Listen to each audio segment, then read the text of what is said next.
लोकसभा चुनाव संपन्न होने के बाद उत्तर प्रदेश के मुख्यमंत्री योगी आदित्यनाथ एक्शन मोड में दिखे। आज सीएम योगी ने मंत्रिमंडल की बैठक की और ऐसे में सीएम योगी ने कहा कि समन्वय और संवेदनशीलता की नीति के साथ जनता के बीच मंत्रीगण जाएं, मुख्यमंत्री का मंत्रियों को दिशा निर्देश और फील्ड में जाएं, जनता की सुने, उनकी समस्याओं को समाधान सुनिश्चित कराएं। मंत्रिमंडल की बैठक में मुख्यमंत्री ने कहा कि जनता के लिए सरकार है, वीवीआईपी कल्चर स्वीकार नहीं है। केंद्र और राज्य सरकार की उपलब्धियों का सोशल मीडिया पर व्यापक प्रचार प्रसार करें। जनसुनवाई, आईजीआरएस, सीएम हेल्पलाइन को और प्रभावी बनाने पर मुख्यमंत्री ने जोर दिया। उत्तर प्रदेश की अयोध्या सीट पर बीजेपी की हार के बाद अयोध्या के मतदाताओं को लेकर सवाल उठाए जा रहे हैं, जिस पर आम आदमी पार्टी के राज्यसभा सांसद संजय सिंह ने निशाना साधा है। उन्होंने कहा है कि बीजेपी अयोध्या में हार गई, इसलिए मोदी जी की ट्रोल आर्मी यहां के लोगों को गालियां दे रही है। ये बीजेपी का असली चरित्र है। संजय सिंह ने कहा कि इसमें पूरी बीजेपी शामिल है। इससे साबित होता है कि ये हिंदुओं के भी सगे नहीं हैं। अगर आप लोकतंत्र में इनके खिलाफ वोट देंगे तो ये आपको गालियां देंगे। बता दें, यूपी में बीजेपी की हार के साथ सबसे ज्यादा चर्चा अयोध्या में मिली हार को लेकर हो रही है। इस सीट से समाजवादी पार्टी के अवधेश प्रसाद ने बीजेपी के लल्लू सिंह को हरा दिया है। बीजेपी के लिए ये बड़ा झटका इसलिए भी माना जा रहा है क्योंकि अयोध्या और राम मंदिर के मुद्दे पर बीजेपी ने पूरी चुनावी माहौल बनाने की कोशिश की थी। पिछली बार की 2019 की तुलना में भी अगर आप देखेंगे तो 63 सीटें उनकी कम आई। ये जनादेश इस देश की जनता ने बेरोजगारी के खिलाफ दिया है।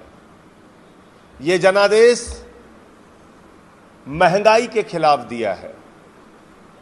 ये जनादेश अग्निवीर के खिलाफ दिया है। ये जनादेश संविधान को खत्म करने की कोशिश और आरक्षण को खत्म करने की कोशिश के खिलाफ दिया है।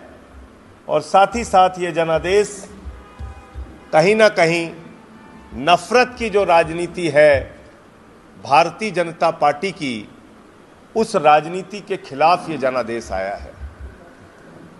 भारतीय जनता पार्टी को इससे सबक लेना चाहिए कि अहंकार से हिंदुस्तान नहीं चलेगा, नफरत की बुनियाद पर हिंदुस्तान नहीं बनेगा, मोहब्बत की बुनियाद पर हिंदुस्तान आगे बढ़ेगा। नोएडा पुलिस ने बड़ी कार्रवाई करते हुए 2 अलग अलग मामलों में 4 वाहन चोरों को गिरफ्तार किया है। चोरों के पास से 30 से ज्यादा चोरी की 2 पहिया वाहन बरामद हुए। पकड़े गए आरोपियों में से एक अनूप मावी पर एनसीआर में वाहन चोरी के 40 से ज्यादा मामले दर्ज हैं। पकड़े गए आरोपी अपने शौक पूरा करने के लिए बाइक चोरी कर उन्हें सस्ते दाम पर बेच दिया करते थे। ये चोर पहले रेकी करते थे और उसके बाद वाहनों को चुराते थे। डीसीपी विद्यासागर मिश्रा ने बताया कि 2 शातिर के कब्जे से 11 मोटरसाइकिल, 3 स्कूटी, 1 ई-रिक्शा, 2 चाकू बरामद हुए हैं। डीसीपी के मुताबिक मुखबिर की सूचना पर थाना सेक्टर 39 क्षेत्र के सोम बाजार के पास से 2 पहिया वाहनों की चोरी करने वाले दोनों शातिर चोर को गिरफ्तार किया गया। दोनों के खिलाफ दर्जनों मामले अलग अलग थानों में दर्ज हैं। पुलिस कई दिनों से इनकी तलाश कर रही थी। काम करता था, ऑन डिमांड करता था, कितना माल बरामद है, कितनी गाड़ियां और कितनी कनेक्ट हो गई। ये देखिए, अपराध एवं अपराधियों के विरुद्ध चलाए जा रहे अभियान के अंतर्गत पुलिस आयुक्त महोदया के निर्देशन में थाना सेक्टर 113 प्रभारी निरीक्षक, उनकी टीम और सेक्टर 39 प्रभारी निरीक्षक और उनकी टीम के द्वारा चोरी के वाहन बरामद किए गए हैं, जिसमें सेक्टर 113 द्वारा कुल 19 वाहन बरामद हुए हैं और सेक्टर 39 के द्वारा कुल 11 वाहन बरामद हुए हैं। ये जो चोर पकड़े गए हैं, जिनके कब्जे से मोटरसाइकिलें बरामद हुई हैं, इनका अपना एक अंतर्राज्यीय गिरोह है और इनके विरुद्ध विभिन्न थानों में, सेक्टर 13 में जो पकड़े गए हैं उनके विरुद्ध विभिन्न थानों में करीब 42 अभियोग पंजीकृत हैं और 39 में जो पकड़े गए हैं इनके विरुद्ध 6 से अधिक अभियोग पंजीकृत हैं। इनके आपराधिक इतिहास और इनके मोडस ऑपरेंडी के आधार पर हमारे द्वारा और अधिक बरामद करने के प्रयास किए जा रहे हैं। साथ ही साथ इनसे पूछताछ में जो हमें जानकारी मिली है उसके आधार पर हम आगे कार्रवाई कर रहे हैं। सर, कुछ और लोग भी सम्मिलित हो सकते हैं गैंग में, 4 लोगों के अलावा?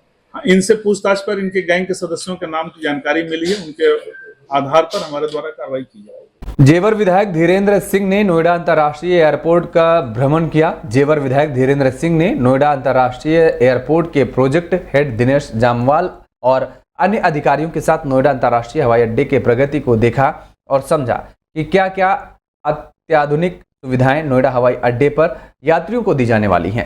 आगमन और प्रस्थान टर्मिनल का कार्य बहुत तेजी से चल रहा है। इसके साथ ही बिजली और पानी फिटिंग का काम भी बहुत तेजी से चल रहा है। ग्रेनाइट पत्थर लगाए जाने का काम भी तेजी से चल रहा है। एटीसी बिल्डिंग भी कंप्लीट होने के कगार पर है तथा रनवे पर फाइनल लेयर का काम काफी हद तक पूरा हो चुका है और शेष कार्य भी शीघ्र पूरा हो जाएगा और उम्मीद है कि माह दिसंबर 2024 तक नोएडा अंतर्राष्ट्रीय एयरपोर्ट जनता को समर्पित कर दिया जाएगा।